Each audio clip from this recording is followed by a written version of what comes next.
The strangest part isn't that Randy Travis survived. People survive impossible things all the time. Car crashes, heart attacks, diagnoses whispered in hospital hallways after midnight.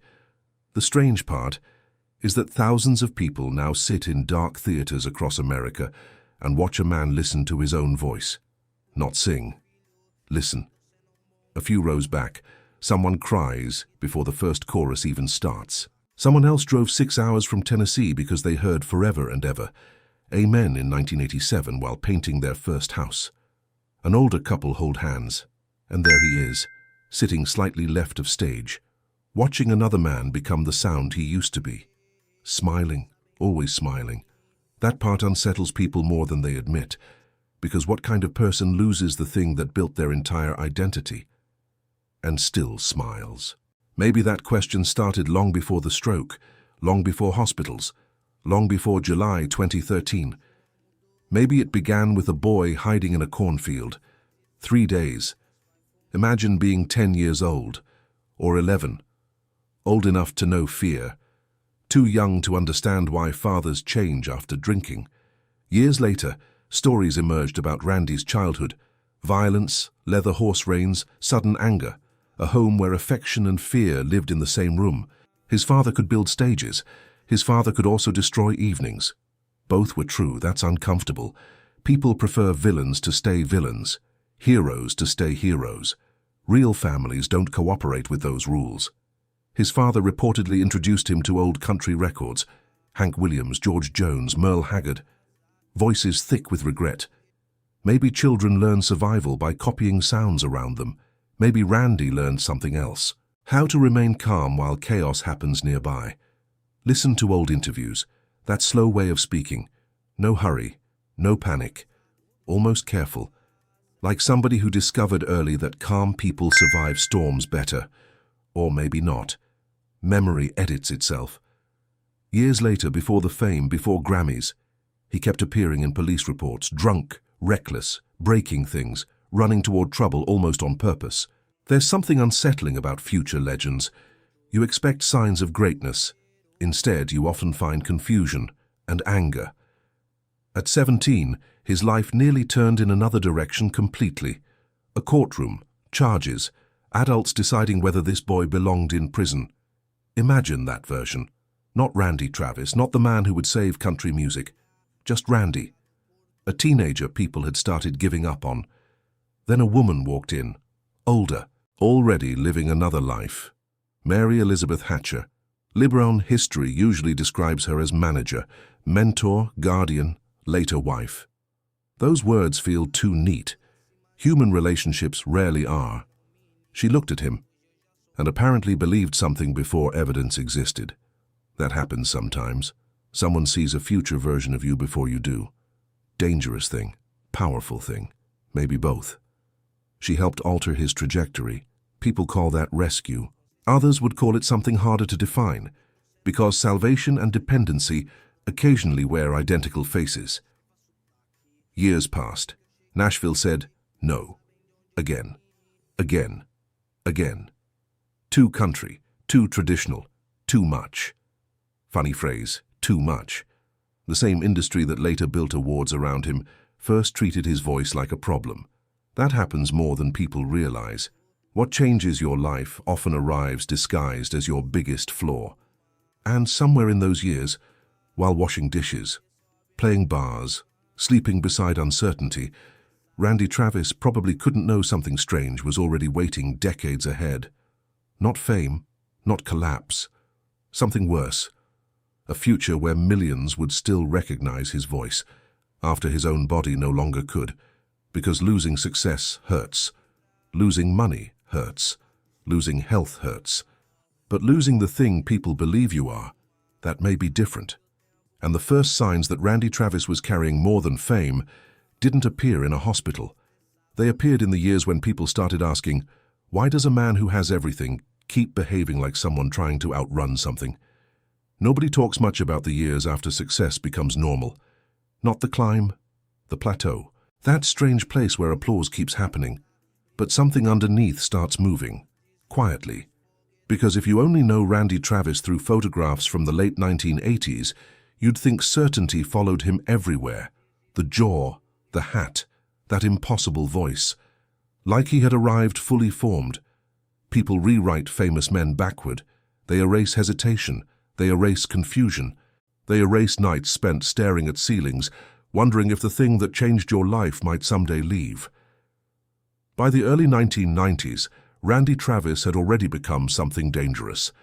An institution. Country music had crowned him. Artists followed him. Labels copied him. Fans trusted him. And once people trust you to remain who they need, changing becomes expensive. There's pressure in being remembered a certain way. Nobody says that out loud. Imagine hearing strangers tell you for years, "You saved country music, you brought us back, you sound like home." Beautiful compliment, heavy burden. Because eventually, what happens if home changes? His relationship with Lib Hatcher remained unusual. Publicly accepted, privately harder to categorize. Age gaps, power dynamics, business mixed with intimacy, protection mixed with dependence. Real life hates neat labels. For nearly 20 years they stayed together. No children. That detail sits quietly in biographies, almost skipped. But absence matters. The things people hoped for and never reached sometimes shape lives more than achievements. Reports suggested Randy wanted children. Life moved another direction, no villain, no clear reason, just another invisible grief folded into decades. People collect those invisible griefs. You probably have some too. Then success changed shape. Not disappeared, changed. There's a difference because fading rarely arrives dramatically. Usually it arrives through comparison. A new voice appears, then another. Charts shift, radio changes, young listeners discover different heroes. You still fill venues, still earn standing ovations, but somewhere, without announcement, you stop being the future and become memory. That transition unsettles artists. Some survive it, some fight. Some begin drinking harder, not always because of fame, sometimes because silence gets louder.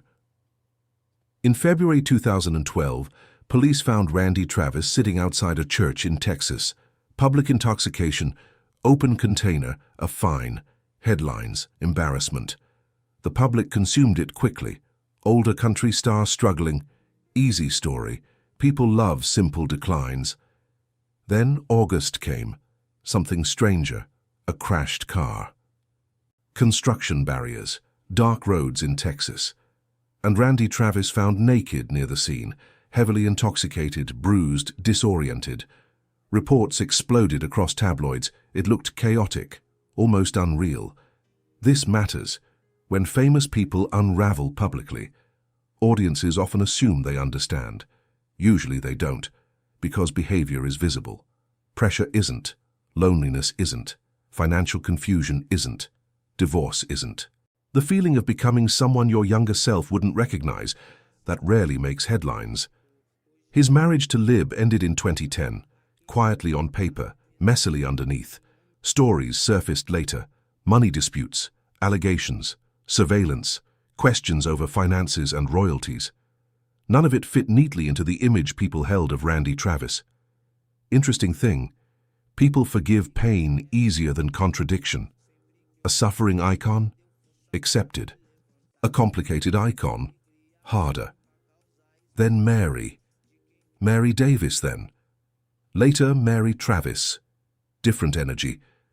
People around Randy have described loyalty in almost stubborn terms, the kind of loyalty that doesn't sound romantic while it's happening.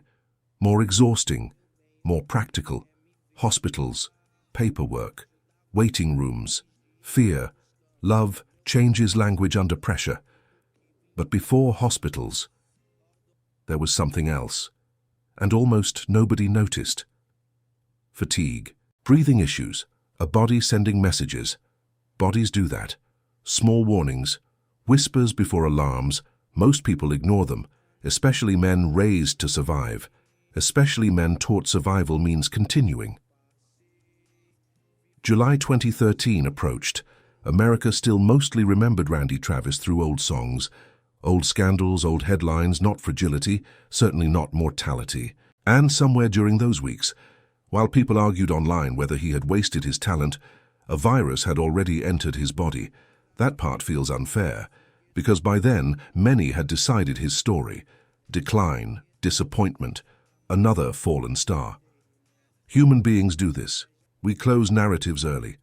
Then life arrives and reminds us, you understood almost nothing. The strange thing isn't that Randy Travis nearly died. The strange thing is how many versions of him had already disappeared before doctors ever said, 1% chance. And maybe the biggest misunderstanding about his story is believing the stroke took everything. Because what if pieces had been breaking away for years? What if losing the voice was only the first loss people could finally see? Then one night in a Texas emergency room, his heart stopped, and the doctors began preparing another person for a goodbye she refused to accept. The doctors would later use numbers, percentages, probabilities, clinical language, 1% chance, things medicine says when trying not to promise grief too early. But before statistics, there was breathing. Or rather, the sudden absence of it. Funny how life changes, not during award shows, not during standing ovations, sometimes inside ordinary afternoons when someone says, I can't catch my breath. And nobody realizes the sentence might divide an entire life into before and after. July 2013. At first it looked small, a respiratory infection, walking pneumonia, the kind of diagnosis people leave hospitals with every day believing rest will fix everything. Randy Travis reportedly kept exercising, kept moving. That generation often does. Pain becomes inconvenience, symptoms become interruptions. You continue. Until continuing stops being an option. Then his lungs filled, his heart struggled. Machines entered the story. Machines always change stories. Because once tubes and monitors arrive, the person you knew starts becoming someone medical teams discuss. Not husband, not legend, patient, case, risk. Mary later described moments doctors suggested conversations no spouse wants, the kind involving endings instead of treatment. Imagine hearing that. Not for a stranger, for the person whose voice lived in your kitchen for decades, whose habits irritate you, whose coffee preferences you know, whose silence you understand. People say, I'd never give up. Easy sentence. Different world inside hospital corridors at 3 a.m. His heart failed. Then came the stroke. Massive, violent, sudden. And here's something unsettling. The body sometimes survives, while identity becomes uncertain. That frightens families more. Not death, transformation. Because what if someone returns, but altered? Still there, not entirely there. How do you measure that? Doctors don't. Spouses do. Reports later described surgeries, life support, brain swelling, aphasia, multiple infections, procedures stacking on procedures. People hear these details and think, miracle, recovery, inspiration, maybe. But survival stories often erase uglier questions. Questions like, what happens psychologically when your greatest gift disappears? Not temporarily, possibly forever. Imagine waking inside a world where language no longer obeys. You know the word, feel the word, need the word, and still, nothing arrives. Or only fragments. Yep. Nope. Simple sounds becoming victories. The man who recorded forever and ever. Amen, reduced to rebuilding speech from pieces. That part stays with me. Not because of tragedy, because of humiliation. Human beings rarely fear pain most.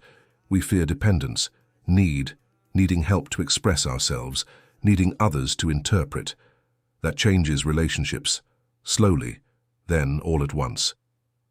There's a detail Mary shared years later, a tear, one tear, while he lay barely responsive. Small thing. Unless you're searching desperately for proof someone remains inside, hope becomes strange under pressure. Hope lowers standards, a squeezed hand, a blink, one tear. Enough, sometimes enough is everything.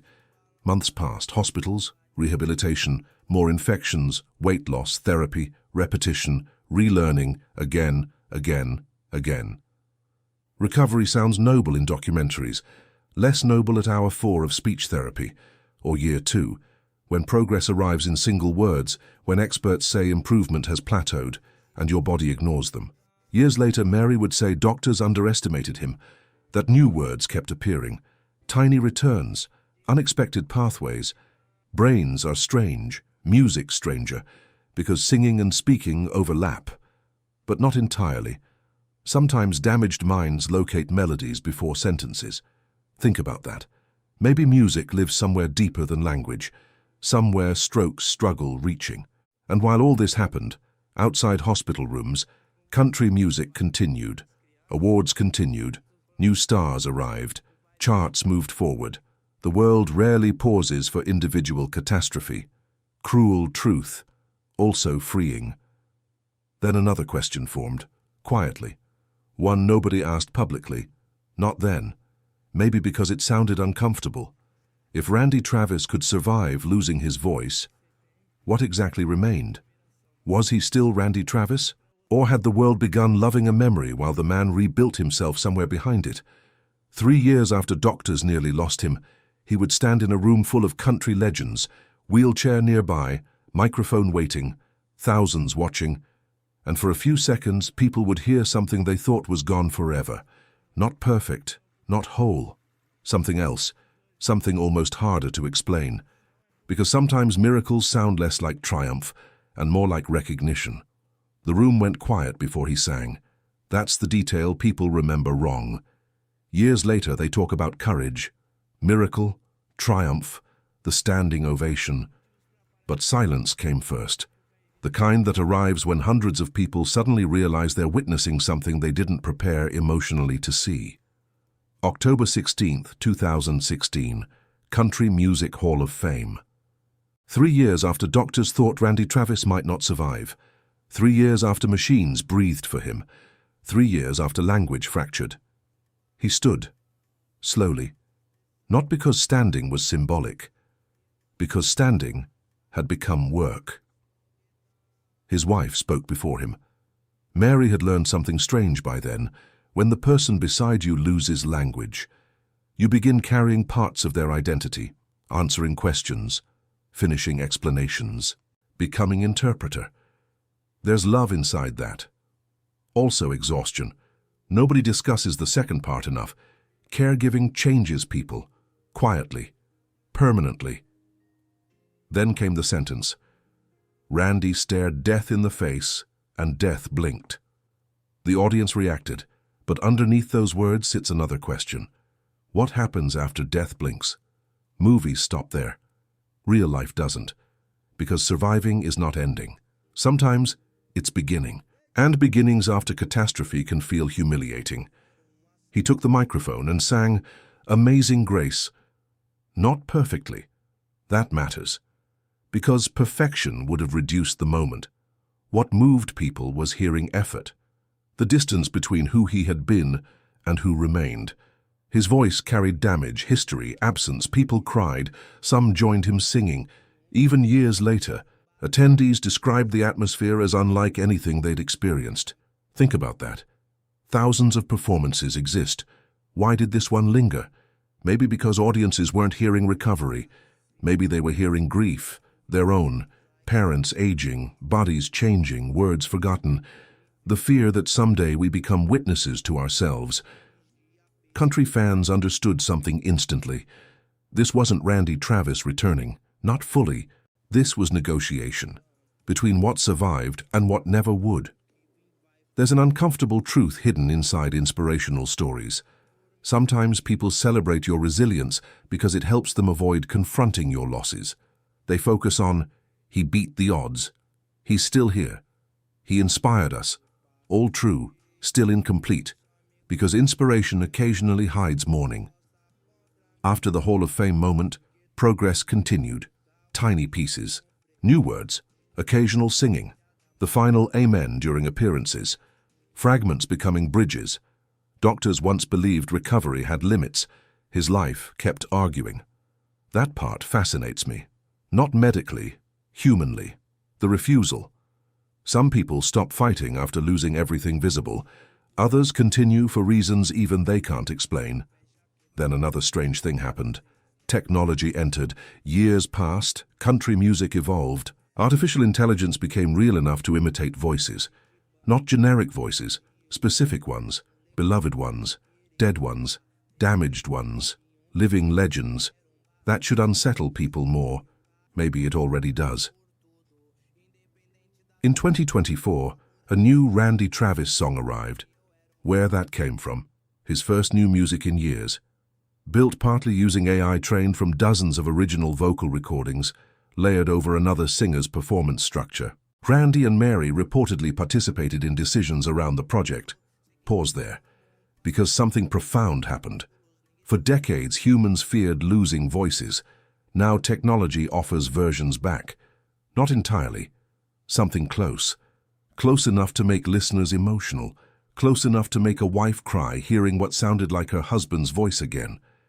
Question: when an artist loses speech, and machines help rebuild the sound, what exactly returns? Memory, performance, identity, or something new pretending to be old? Nobody knows yet. The industry is learning in real time. Imagine being Randy. You survive, relearn words, sit through therapy, fight for years. Then one day, hear a version of your younger voice emerge from speakers.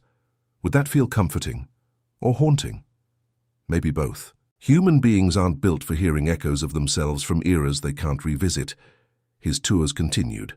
The More Life Tour. Interesting title. More life. Not original life. Not restored life. More. Additional. Unexpected. As though everyone involved understands this chapter was never guaranteed. And audiences come. Still. Because perhaps they're not buying tickets for songs anymore. Maybe they're coming to witness endurance. But there's another question almost nobody asks. What does Randy Travis think, sitting beside the stage every night, watching another man sing the songs millions attached to him? Because applause is loud, memory louder, and somewhere between those two things, a person still exists. The actual man. Not the legend, not the miracle. The man. And maybe the hardest part wasn't surviving the stroke. Maybe the hardest part was learning how to live afterward. When everyone around you keeps celebrating the version you used to be. There's a moment nobody records. Not the applause, not the photographs, not the standing ovations, the moment after. When crowds leave, lights dim, someone folds chairs, someone disconnects microphones, and Randy Travis eventually goes back to a hotel room, or home, or silence. I've wondered about that. Not in a dramatic way, in an ordinary way, because surviving public tragedy creates a strange problem. People start believing they know your ending. They see you smile, they see you wave, they see headlines, miracle, resilience, legend. Then they stop asking harder questions. The More Life Tour keeps moving. Cities blur. Fans arrive carrying decades. A man in his 70s remembers buying Storms of Life on cassette. A woman says she played Forever and Ever, Amen, during her wedding. Someone else says Randy's songs helped after divorce, or war, or funerals. Music enters lives without permission, then stays. That's why artists become strange property. Their voices stop belonging entirely to them. And every night Randy sits there. James Dupre sings, the crowd sings, the band plays. Reports from fans describe something unusual. His smile, always the smile, again. People mention it repeatedly after meet and greets. They describe warmth, gratitude, presence, almost relief. Interesting. When enough strangers mention the same detail, you pay attention. Because maybe smiles become languages too, alternative forms, things built after speech changes. There's something unsettling beneath admiration. Imagine spending decades becoming known for one instrument, your voice, then losing access to it, then spending years watching other people protect the memory of what you once sounded like, not maliciously, lovingly. Still, memory can become pressure. His AI-assisted single arrived in 2024. Where that came from? The title feels accidental, almost eerie. Where that came from? As if asking, Is the voice gone? Or waiting somewhere? Mary later described his reaction hearing it. Watery eyes, silence, thoughtfulness, emotion moving across his face while hearing a version of himself return through technology. Pause there, because I'm not sure enough people understand how strange that is. Most humans never hear younger versions of themselves rebuilt artificially. Most people don't survive long enough to witness technology resurrect pieces of identity. He did. Question. When Randy Travis listens to those recordings, does he hear himself or someone adjacent? Close, not identical. Like seeing your reflection years later and realizing familiarity isn't sameness. The music industry celebrated innovation. Fans celebrated possibility. Both understandable. Still, part of me wonders whether grief hides inside those moments. Tiny grief, private grief. The realization that what returns differently. In March 2025, during the Grand Ole Opry Centennial celebration, he joined others on stage again and sang part of the final Amen. Brief, imperfect, real. Audiences reacted immediately. Funny thing, sometimes one word matters more than entire conversations, especially after years without language. And outside music, another project formed. A film, a biopic, forever and ever. Amen. Actors cast, childhood recreated, young Randy, older Randy. Pain reorganized into scenes. Biographies always do this. Compress, simplify, choose meanings. But real lives remain messier. Because how exactly do you film survival? Not the hospital, not the crisis. The years afterward, that's harder. Show me the 8th year, the 10th, the ordinary Tuesday, the frustration, the patience, the boredom, the hope arriving in microscopic amounts. That's survival too, maybe mostly survival. There's another thing. In 2024, Randy testified before lawmakers supporting fair compensation for musicians on radio broadcasts, advocating for artists from his generation and earlier.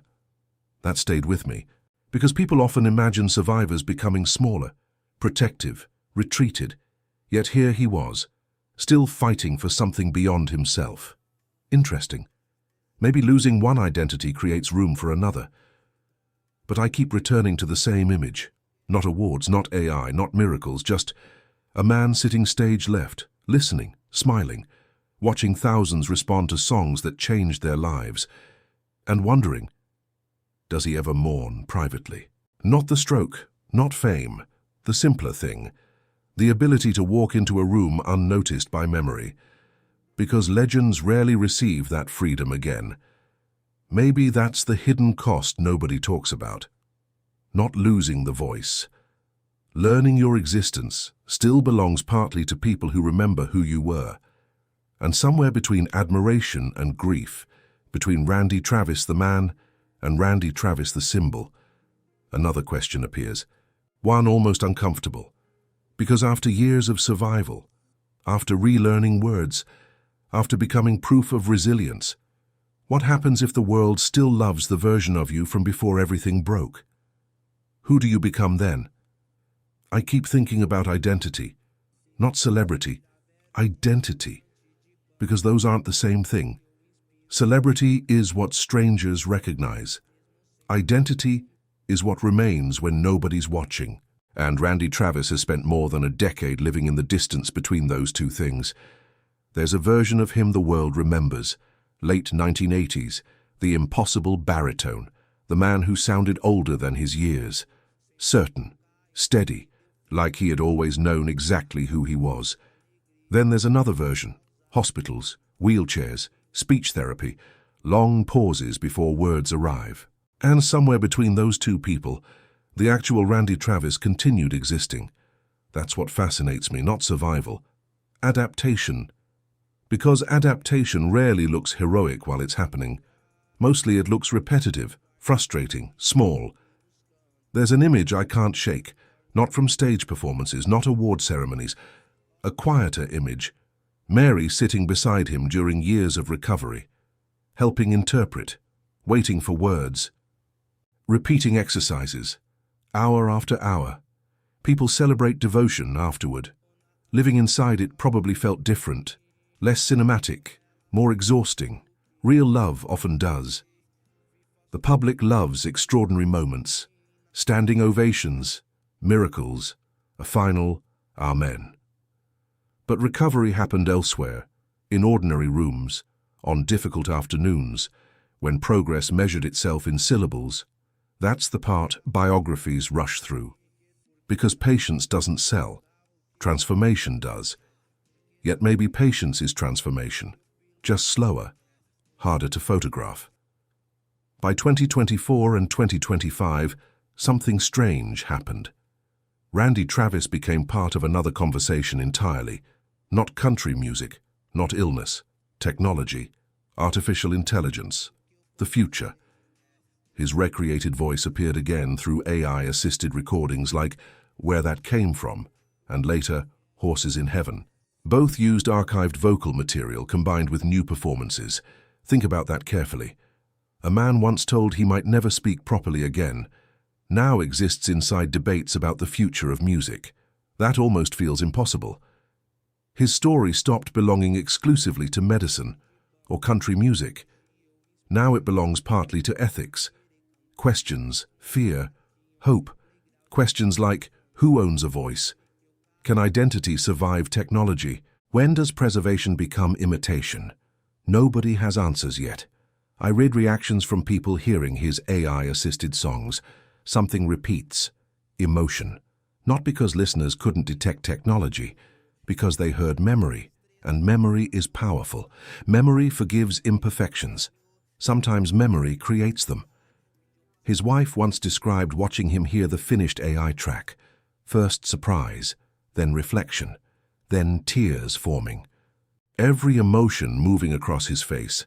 That detail stayed with me. Because suddenly this wasn't an industry story. It became deeply human. Imagine hearing yourself return. Not exactly. Close enough. Close enough to hurt. Close enough to heal. Maybe both. His touring continues. The More Life Tour. James Dupre sings. Fans arrive. Randy appears, smiles, watches. And maybe people misunderstand what they're witnessing. Maybe they think they're honoring nostalgia, old songs, country history. But perhaps something else draws them. Maybe audiences come because Randy Travis represents a fear everyone quietly carries. Who will I become? If the thing that defined me disappears, work, health, beauty, strength, memory, voice, everyone loses something eventually. His losses just happened publicly. There's another uncomfortable thought. What if survival creates pressure too? Because once people call you inspiring, do you ever feel allowed to be tired, allowed to grieve, allowed to miss who you used to be? Nobody asks legends those questions. They ask for smiles, appearances, hope. And still, by every account, the smile remains. That smile people mention after shows. The one James Dupre reportedly notices. Fans notice. Everyone notices. Maybe because humans search desperately for proof. Proof that suffering didn't erase joy entirely. A biopic is coming. Forever and ever. Amen. Actors will recreate his life, his childhood, his rise, his collapse, his survival. Someone will eventually decide where scenes begin, where they end, what meaning everything carried. Movies always do. Real lives resist conclusions. Because I'm not sure Randy Travis's story is about losing a voice anymore. Maybe it's about something stranger. What remains after loss becomes permanent. What remains after people stop expecting recovery. What remains when identity has to rebuild itself using fragments. And there's one question I keep returning to, not as a fan, as a person. If tomorrow the thing that made you recognizable disappeared, would you still know who you were? Maybe Randy Travis has been answering that question every night from stage left, without saying much at all. And maybe the answer isn't in the songs. It's in the fact he keeps showing up. The strange thing about surviving long enough is eventually people stop asking whether you'll make it. They assume you already did. That assumption changes everything. Because once survival becomes old news, what remains? I think about the years after 2013, not the dramatic moments, the ordinary ones, the mornings, coffee, medication, appointments, silence between conversations. Those hours never appear in documentaries, yet lives are mostly built there. By then, Randy Travis had already become something unusual. Not only a country legend, not only a survivor, a symbol. And symbols carry expectations, hope, meaning, other people's fears. That's heavy, sometimes heavier than illness. There's an uncomfortable possibility. What if resilience becomes another role you're expected to perform? Think about it. People see you survive something catastrophic. Then every public appearance becomes proof. Every smile proof, every wave proof, every small word proof. Evidence that hope works. Evidence miracles happen. Evidence suffering can be conquered. But humans aren't evidence. Humans are inconsistent, complicated, tired.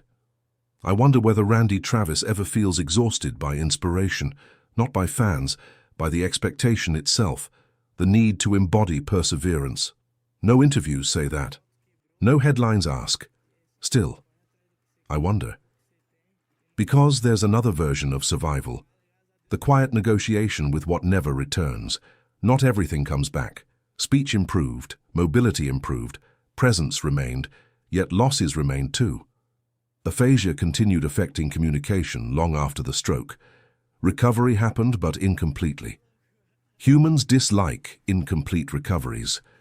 We prefer endings, before, after, broken, fixed. Real life often refuses. His AI-assisted songs created something fascinating and divisive. You can see it in conversations among fans. Some heard beauty, some discomfort. Some asked whether hearing recreated vocals honored Randy Travis, or complicated grief around losing his original singing ability.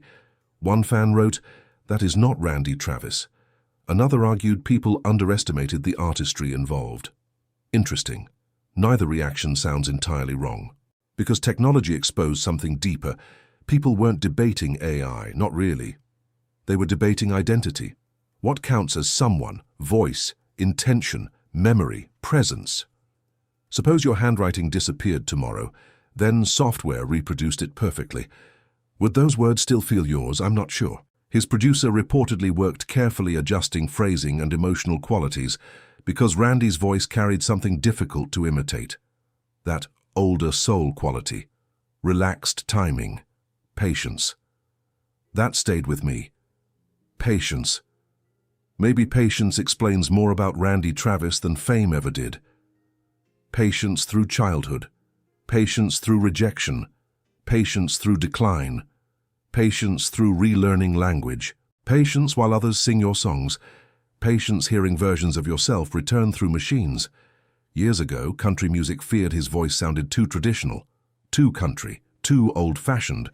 Then those exact qualities helped rescue an entire era of country music. Funny, life does that. The thing making you different early becomes the thing people mourn later. His biopic moves forward, actors preparing to recreate him.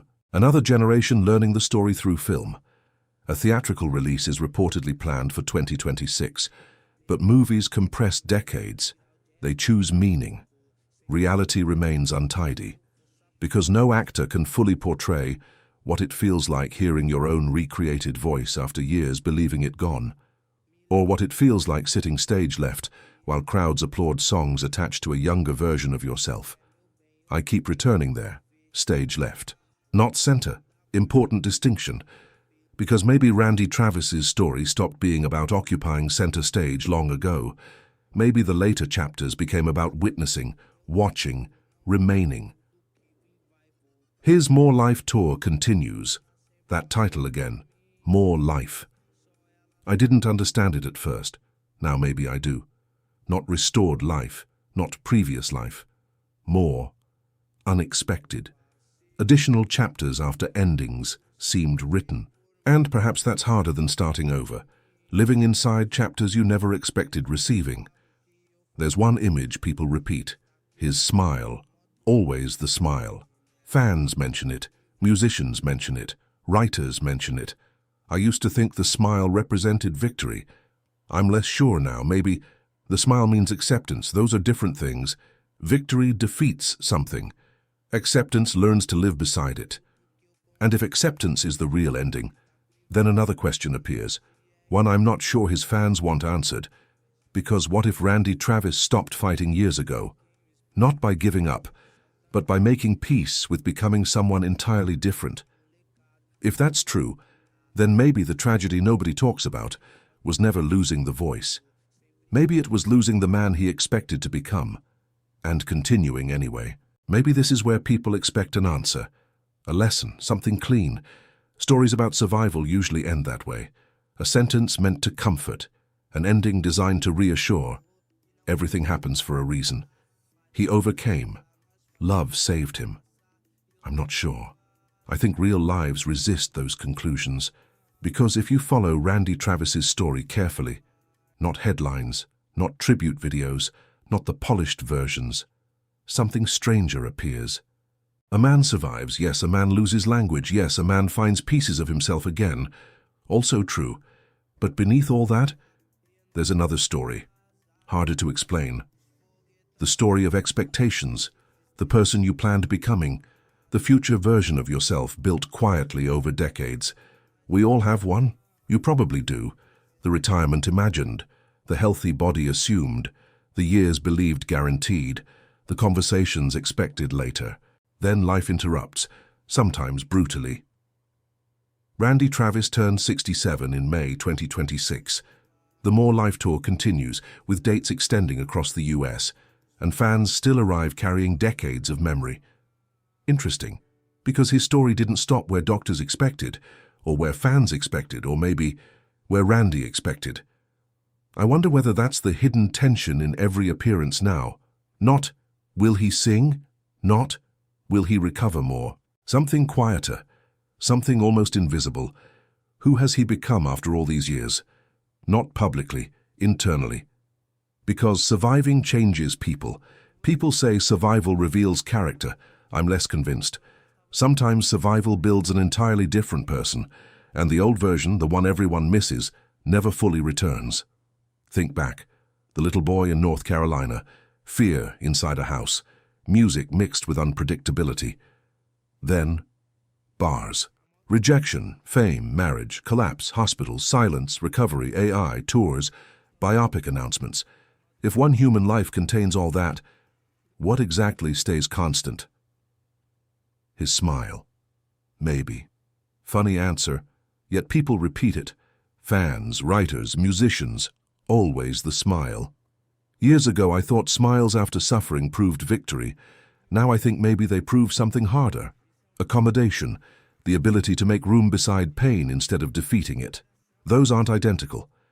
His tours continue with James Dupree singing while Randy appears alongside his band, engaging audiences despite lasting effects from the stroke. Notice something. He keeps showing up, again, again, again. That may be the most overlooked detail in his entire story, consistency after catastrophe. Not dramatic, not cinematic, just presence. There's a reason audiences stand before he even reaches center stage. It isn't only admiration. I think people recognize themselves. Their own aging, their own losses, the parts they've buried, the fears they don't discuss. Because Randy Travis accidentally became evidence of something uncomfortable. Human beings can lose enormous pieces of themselves and then still remain. Different, but remain. Not everyone finds that hopeful. Some find it frightening. Because if identity survives change, then maybe identity was never what we thought. His AI songs created another question, his tours another, his recovery another, and none have answers yet. Who owns a voice? What defines a person? When does memory become heavier than reality? Maybe future generations will answer, maybe not. The film Forever and Ever, Amen, will eventually tell his story. Actors will play him, scenes reconstructed, dialogue written. But there's one thing movies struggle capturing: ordinary endurance, the 8th year, the 11th, showing up after applause fades, living after becoming symbol. Maybe that's why I keep returning to the same image. Not young Randy, not famous Randy, not even Randy in recovery. This one, a stage, crowds waiting, James Dupre singing, and slightly left, a man listening, smiling. Watching thousands hold memories connected to a voice that changed their lives, that image feels unfinished, maybe because it is. And perhaps the tragedy nobody talks about was never the stroke, never the lost speech, never even the lost voice. Maybe the real tragedy, the quiet one, is that some versions of ourselves disappear long before we understand they're leaving. Then again, maybe the miracle is learning how to greet the person who remains, even if he sounds different, even if he speaks less, even if all he can offer some nights is a smile. If Randy Travis's music ever meant something to you, I'm curious. Do you think people survive loss by becoming stronger and or by becoming someone entirely new?